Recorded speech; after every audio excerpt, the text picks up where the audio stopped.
And the reason why we wanted to call this press conference today is to raise serious concerns about the fact, about the discussion that is currently going on in the Parliament, that us as MEPs, our staff members, and the staff that is working for the Parliament will not be able to enter, apparently soon, the premises unless they have a green certificate. And this is raising a lot of concerns to many of us as MEPs, to many of our staff members, and to many of the workers that are working for the European Parliament.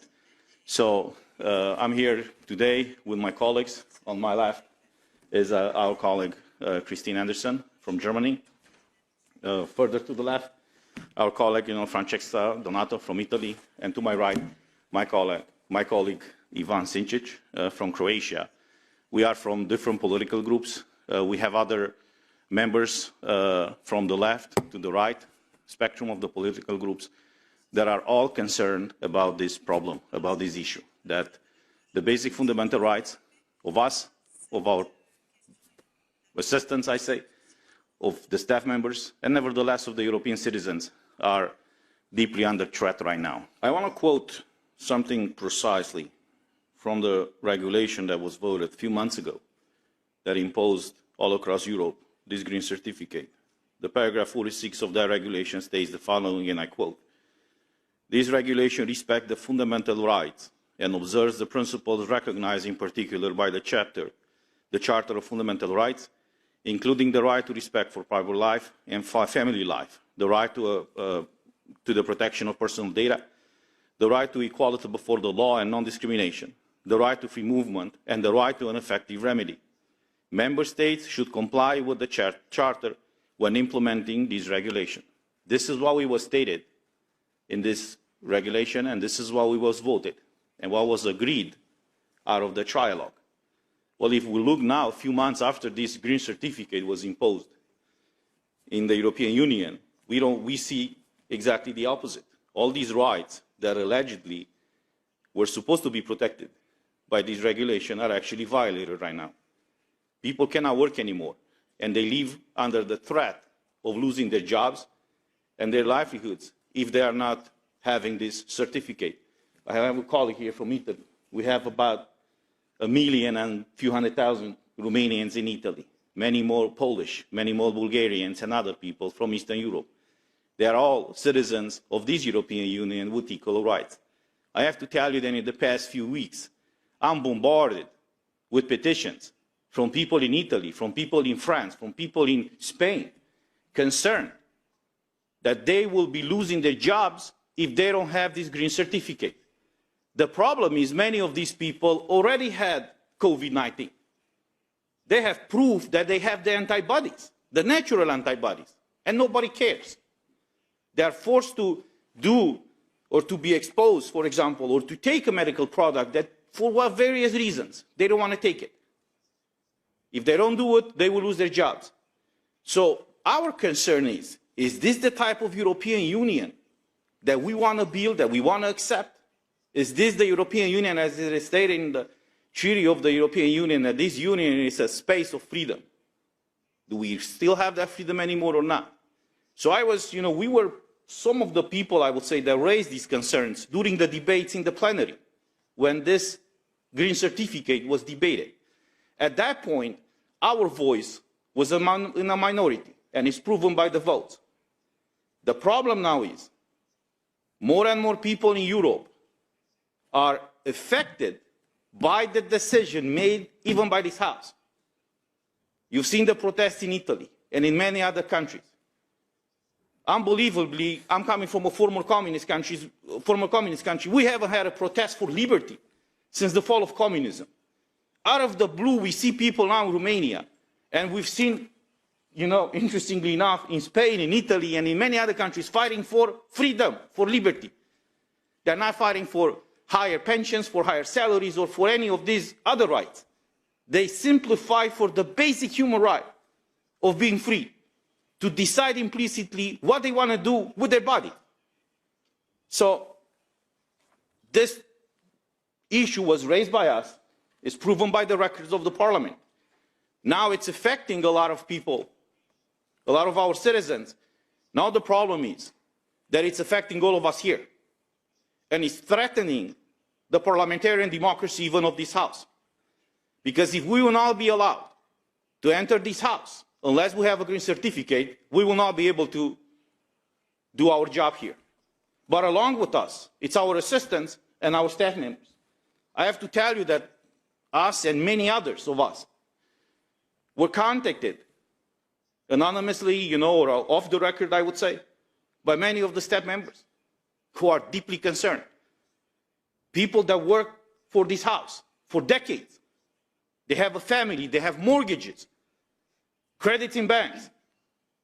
And now they live with this threat that sooner than later, if they don't have this green certificate, they will be losing their job.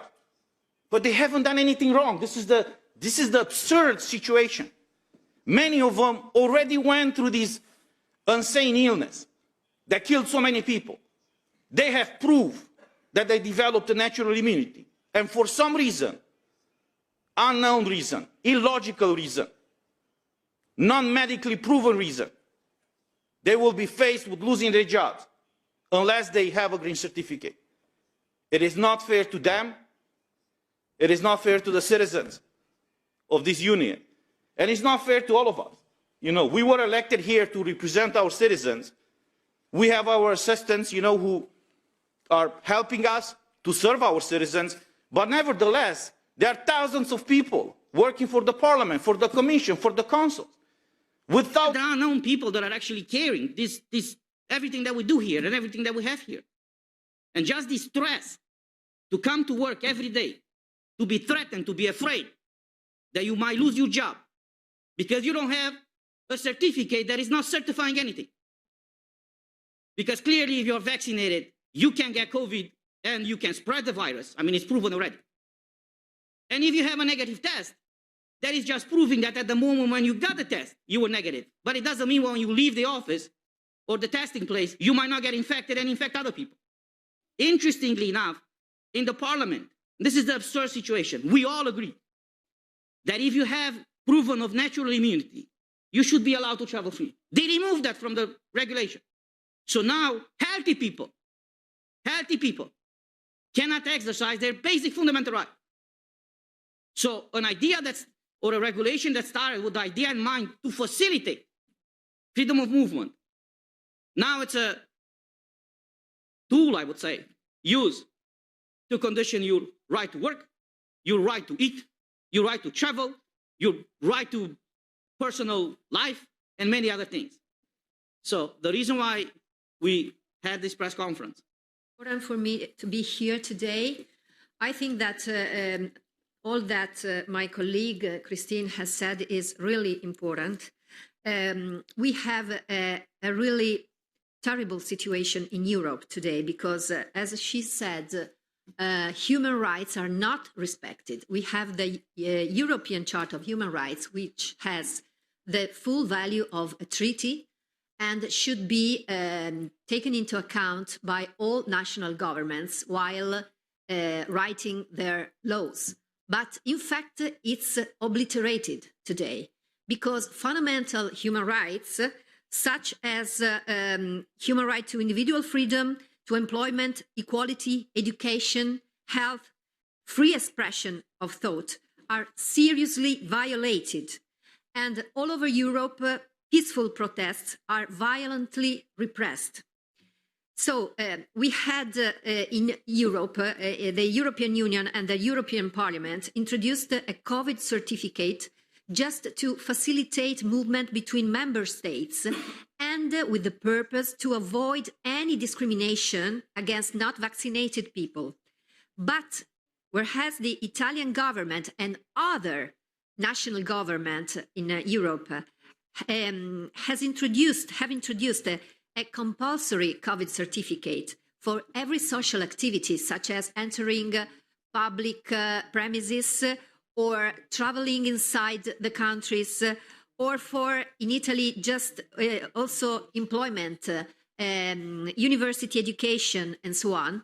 They just make a big discrimination between vaccinated people and unvaccinated. because we have the introduction of an absolute presumption of infectivity for non-vaccinated people and of non-infectivity for vaccinated people that are both scientifically unfounded. And so we are forcing citizens to receive invasive and risky health treatment because the informed consent that citizens are obliged to sign to receive the vaccines is not free. It's a constrained consent. So even when people have medical contraindications for receiving vaccines, they are obliged to do that. They are forced to do it because they would lose the job, would lose their fundamental rights if they don't. And when these people have adverse effects, even very severe adverse effects, they don't receive any free assistance. Even the reports of adverse effects are very rare. So the data of adverse effects that we can read on papers are just underestimated. So we have a medical issue which has turned into a democratic issue. We must today, I think, all stand for the defense of human rights in Europe. And we must do it all together, and we must do it now. We can't wait any longer because a lot of people are suffering, are losing their jobs. A lot of families are losing their right to have money to live. And this involves not only national citizens, such as Italians or French people, but also foreign ones who work and live in other countries in the European Union, where the right of establishment for workers and the right of circulation is one of the founding rights of the European unity and the European Union. So I call for stopping violently repressing demonstrators, just listening to demands from people, and let's give back to people their right to live a full life with all the human rights without any more distinction between vaccinated and unvaccinated people. Let's treat everybody as human beings, as our Chart of Human Rights obliges us to do. Thank you. Thank you, Francesca. Ivan, you have the floor. Thank you very much. Thank you all for coming. I'm Ivan Vilibar-Sinčić, member of the ENVI Committee, Environment, Public Health and Food Safety. And all of these documents about managing COVID crisis went through our committee. I can really say that. And I must say that it is really sad to see our freedoms, rights, and rule of law endangered in Europe today. Unfortunately, in some countries, you cannot keep your job without a digital green certificate. You cannot enter a public building without DGC. You cannot enter a shop without a DGC. We are facing now, on the contrary, more and more evidence in practice and more scientific research and evidence that people carrying DGC can indeed infect other people. DGC is a license to spread and infect. Unfortunately, DGC gives a false sense of security. DGC is completely illogical, it's non-scientific, and it must be abandoned. I fully support the staff of the European Parliament in their positions, the positions of non-discrimination, non-segregation, the freedom to come to the workplace. This is their workplace, along with us, the MEPs. The implementation of proportional and adequate sanitary measures, the vaccine not being compulsory. 100% teleworking offered for vulnerable staff, free and informed consent, as my colleague said, which are prescribed with various international documents from Oviedo Convention, Nuremberg Code, resolutions of Council of Europe. We have Council of Europe right there, a few meters from this Parliament building. Free and informed consent, a right which belongs to individual freedoms to decide whether or not to say yes or no to a medical act of any kind, medical treatment of any kind. A message to the staff is simple.